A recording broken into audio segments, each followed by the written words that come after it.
In this video tutorial, I'm going to go through how to run Spark on Yarn.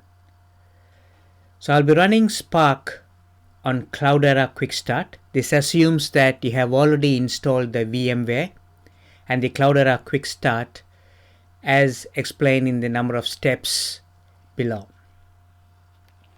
So firstly, once you are logged into the VMware, and I'm going to click on Eclipse. So when you install VMware, it would have come with Eclipse. So I'm going to double click on Eclipse to open Eclipse up. So while Eclipse starting, there are different modes in which you can run a Spark job. You can run in a local mode. In local mode, the driver and the executor will be running within the same JVM. And also you can run it on a Yarn cluster. So this is a very simple Spark job. And the step-by-step procedure as to how to create this is given in the link below. So in this video, I will only cover the main points. So it's a very simple Spark job. So initially we are creating a Spark conf.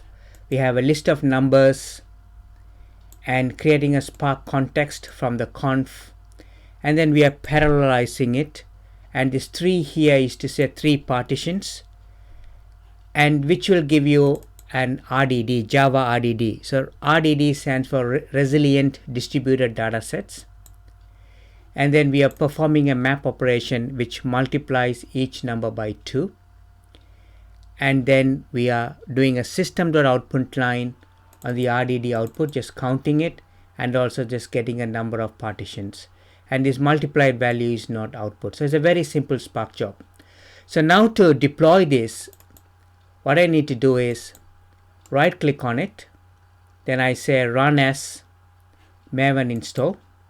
All the POM file details and how to do it step by step, everything is covered in a step-by-step tutorial link.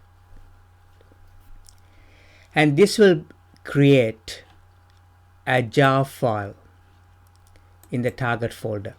Say simple Spark 1.0 snapshot jar. So if I right click on it and do a properties on this, it will show the path in which this file is. So it's home Cloudera projects.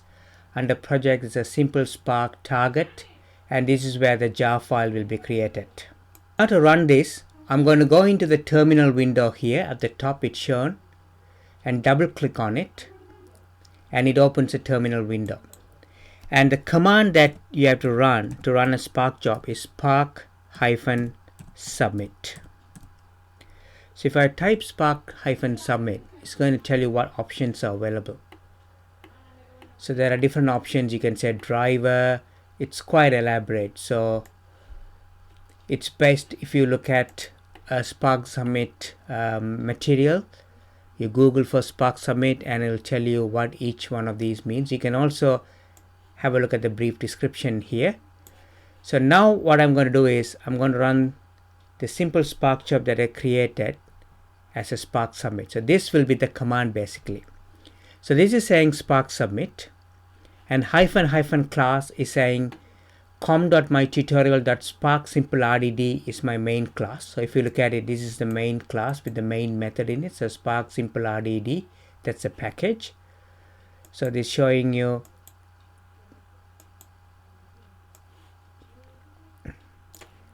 the simple Spark RDD, and master is where you're going to run it. It's going to be a local. So -- master here is Yarn. So I'm going to run it on a Yarn cluster. So why do we run it on Yarn cluster? So Yarn cluster is a resource manager. It manages CPU, memory, and so on. Say you're running one Spark job, and Yarn looks at it. Okay, these resources are quite free, so I can take your job. It'll schedule your job. It'll run it on the Yarn cluster. And somebody else try to run another Yarn, another Spark job. It'll look at it. It's only one Spark job out there, and it'll schedule your job and you can run it. But when Yarn has reached CPU and memory kind of resource constraint, and then somebody else try to run the job, it'll be in an accepted state.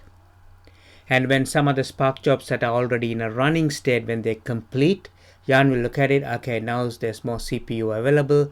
Then the accepted Spark jobs becomes running, and then from running it will become either failed or it will be successful. So here, because I'm running in 16 GB memory, it's in my local laptop and it's not a powerful industrial strength deployment, is mainly for learning purposes. And it's about 12 GB RAM is available for this. So even a small Spark job might struggle or might take some time. So sometimes some of the tips when you're coming and running here, you might want to restrict the amount of memory you provide. By default, if you don't provide -" executor memory, it will be 1 GB, and also the driver memory will be 1 GB as well. But in this case, I'm going to give you just only 128 megabytes each. And also another tip, if you're running it and you see your Spark job is struggling, you might want to exit Eclipse, because Eclipse takes its own memory. So your VMware is only have very limited amount of memory, so you can't run Eclipse and then Spark Submit at the same time. So you might have to exit Eclipse and then just run the Spark Submit job. So it's running on Yarn, and the deployment mode is cluster. So the Yarn, it can run in two modes, client or cluster mode.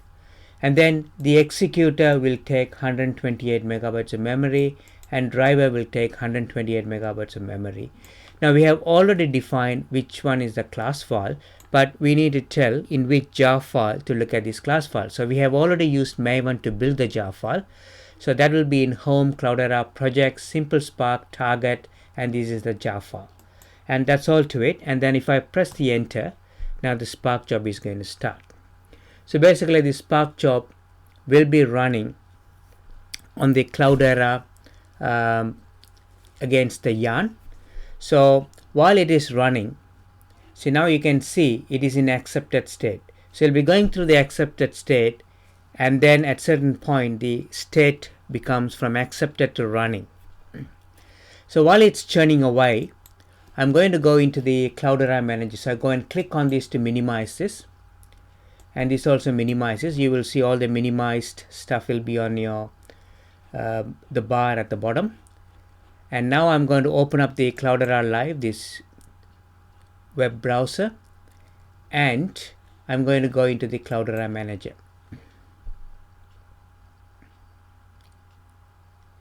So if you go into the Cloudera manager, and also we can look at it in Hue. So if I go and click on Hue, Hue should have a job browser that will tell you the jobs that are running. Just a link. So now you can see it has gone into the running state. I'll minimize this. So once I'm inside Hue, I click on this, and then I click on the job. So this is where you get the menu. So it's a bit slow. So this is the Impala. So once I click on that menu, there's a thing called jobs. So I click on the jobs. It should tell me the list of jobs that are running. Actually, this job has already finished running. So now see, from running, it has gone into the finished state. Then what will happen is it will give you a URL. So when you click on this URL, you should be able to go into the history server. So you copy the URL, go back to your browser, open a new tab, and click on it.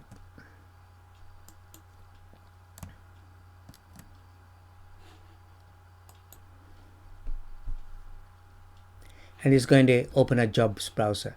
So this is the application ID of the job that was submitted to Yarn. Now once you go in here, you can see counted Spark job. This is a line 23. We were doing a count, and then you can click on the executors. You can drill down into the job. So I can click on that, and I can get more information. If it had multiple stages, you can look at the stages, and the executors will tell you which part of the code was executed by the executor, which part of the code was executed by the driver, and so on. So it shows you it took about 8 seconds, and there's no failed tasks here. The succeeded task 1 and 2. So these were the executor ID. So these both bit were executed by the executor. So how do we know which one was executed by the executor? So if I go back to my code, this will be executed by the driver, this will be executed by the driver, and this will be executed by the driver, and then this will also be executed by the driver. And then once you get an RDD, when you make any operations, when you run any operations on the RDD, that will be run by the executor. So here when you do RDD input.map, this operation will be executed by the executor. And then here we are doing from the RDD, we are getting the count. This is like a reduce phase, is count everything, and this will also be get number of partitions, which will get you how many partitions are there. So if I go back into here and then I click on the executors, and you can see this is the driver, this is the executor. So it looks like we had two partitions. So each partition was executed by a separate executor. So now you can also look at your standard out or standard error. If you print anything output to the standard out, you can see it. We are not writing anything from the executor, but if I go to the driver and look at the standard out, I will see my system.output line statement. See, RDD output size is 12, RDD output partition size is 3. So basically partition size is 3. That means they queue up 3 of them and they'll be executed by different executors. So go back here, so you can see the logs, any errors, and also I can click on the standard out and standard error and see if there was any error in the executor. So there are no errors. So this is how you go and debug your application, and also you can look at the different stages. So if I go back here, so another important point you need to understand is that some of the RDD operations are lazy, so they won't be evaluated until you call an action on it. So in this code, if you look at it, it says count at Spark Simple RDD 23. So wouldn't have been kicked off until it reaches this line on 23. So here what you're doing is just a mapping operation, so this wouldn't be run. The moment you call RDD output.count, count is an action, then it will automatically go and run this map, which does x is equal to x times 2, and then it will be outputting it. So that's what it is showing here. This is line 23 on Spark Simple RDD. So this is the line 23, in which case this RDD was actioned. Now the another thing you need to look at is you can go to the Cloudera Manager. So if you have run your jobs a number of times and you want to look at your different history as to where the Spark job was run, you can go into the Cloudera Manager and you can get the URL. If you know the URL, you can go directly. So I don't know the URL, so I'm going to go into open in a new tab. So I'm going to go into the Cloudera Manager, and you can log in with Cloudera.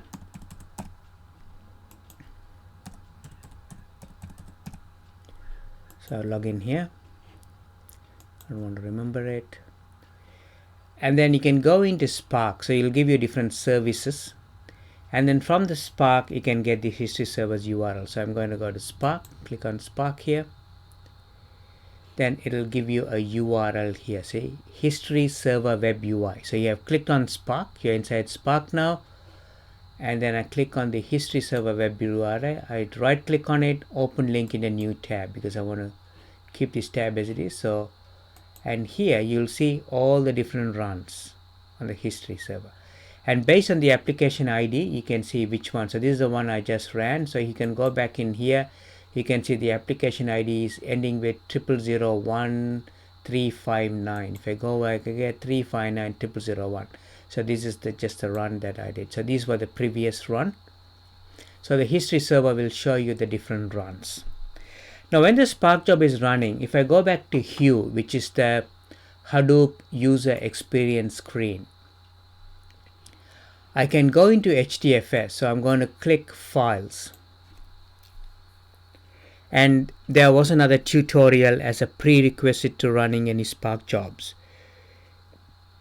The history server reads the data from an HDFS location, and you need to have the file permissions correctly done before you run any Spark job. And that location is, you go to the root. The instructions are there in one of the tutorials, so you can follow that before you run any Spark jobs. and then it's under user, and there's another folder called Spark,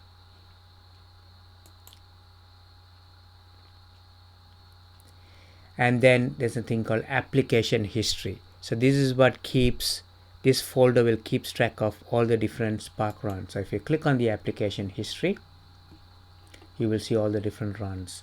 So this should have been the run today, I think, November 22nd. Yes. So this will keep a kind of, I think, looks like a JSON file. So this is the information that history will be reading. So you need to keep that in mind. Now we have run the job in a yarn mode, and we looked at how to check things from here, how to go into Cloudera Manager and get the web UI, and then we can go into the history and look at the different jobs. And also when we ran the job, it gave us a URL which we can click on it and get all the information about the Spark run, which run was run. And in one of the things, it will show you how much memory. In this case, it doesn't take much memory, it's a very trivial job. How much memory was taken. You will have all the different stages here, and you can also storage data with a cache command. So if you had cached any of the Spark data, you can see it under here, and the environment will tell you under which environment it was run, and you can see some of the input parameters that you used to run the job. And the most importantly, the executors will tell you how many executors were used and which one was run by the driver and so on, any errors. I'm going to run this job again, and I'm going to see from Hue if I can see the job that's being run. Also, you can check these jobs from a command line. So you can type in a command called yarn application ID, and you put the application ID, and it'll give you different jobs that are running. So whatever you do via Hue or any other screens, there are equivalent command line options that you can run. So I click on that, and then I click on jobs, and then I'm going to check if I can see the job. So even if you run some Hive jobs, it'll list all the jobs that are running, so you can keep track of, and some of the jobs you can go and kill if it is taking too long or not finishing and so on. So it's a very handy screen in Hadoop user experience, is jobs. So it's opening up. See here, you can see the job. This is the Spark Simple RDD that I'm running. So it has already finished by the looks of things. So it has finished. So these are the two jobs. This is the first one I ran, this is the second time I ran. So I'm going to run it again and see if I can see it. And see, this is the kill. So you select this and you can kill if you don't want to want the job to keep running. So I'm going to kick off the job again, start it, and I'm going to see on Hadoop user experience and see if this job is listed. So this is run by the user Cloudera. So if I take this out, it will show me the jobs run by all the users. It is still in accepted state.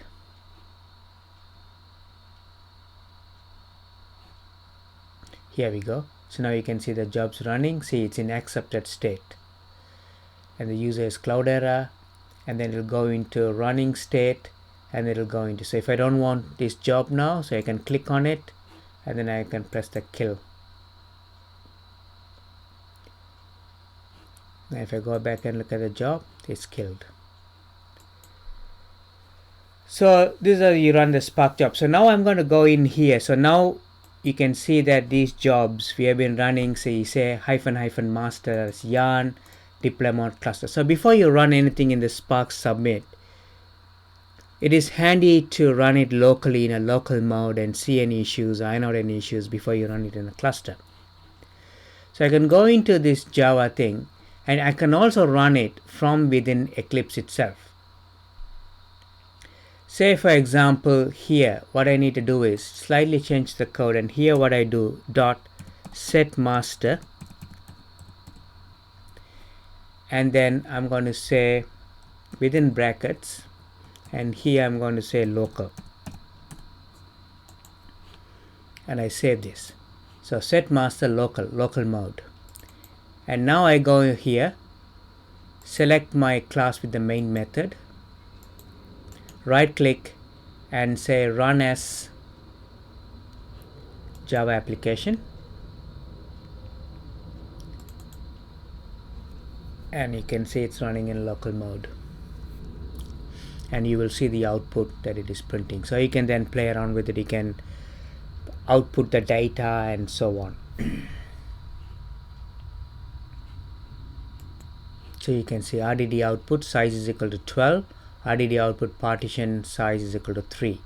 So now I'm going to go and slightly modify the code so it will output the data that it is writing as well. So after this, after it prints all this, I'm going to write another piece of code. So I'm going to get the RDDD output.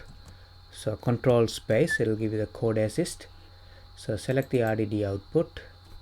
Then what I'm going to say is for each. So this is a for each. And what I'm going to do is x system dot out dot println, and I'm going to print the x, whatever the x is going to print it. So I'm going to save this, then I'm going to select the Spark simple job that has a main method, so run as Java application, and you can see the logs here. So you can see the numbers being printed 10, 12, 14, 16, 18, 20, 24, basically because you're multiplying each one of these numbers by 2. So whatever the numbers that have been multiplied, it's printed here. So you can see the output here. Now if I'm happy with everything, I just want to deploy it. So I just select this, run as Maven install. So it will build a new jar file with these changes. And then normally you deploy it. In this case, I know where it is in the target folder, so I'll be running my Spark job from the target folder itself. So I do clear and then run it as a Spark submit. I'll be running on yarn and the new jar file, so it's already built. So now I run it again, it'll be outputting the numbers onto the console as well. So job is running, it's gone through accepted state, and it'll be running, and it'll be giving me a URL. Then I can go to that URL and I can see the output, or I can go to the history server, and if I know the application ID, so this is the application ID actually, so you already know the application ID, which is ends with 359004. So you can check against that application ID on the history server, and you can drill into the Spark UI, and then Spark UI will give you additional information about the job run. So I can go here and see 2, 4, 6, 8, 10, 12, 14, 16, 18, 20, 22, 24. So that will be the output. So that's all for this tutorial, and we'll cover more things in the future tutorial.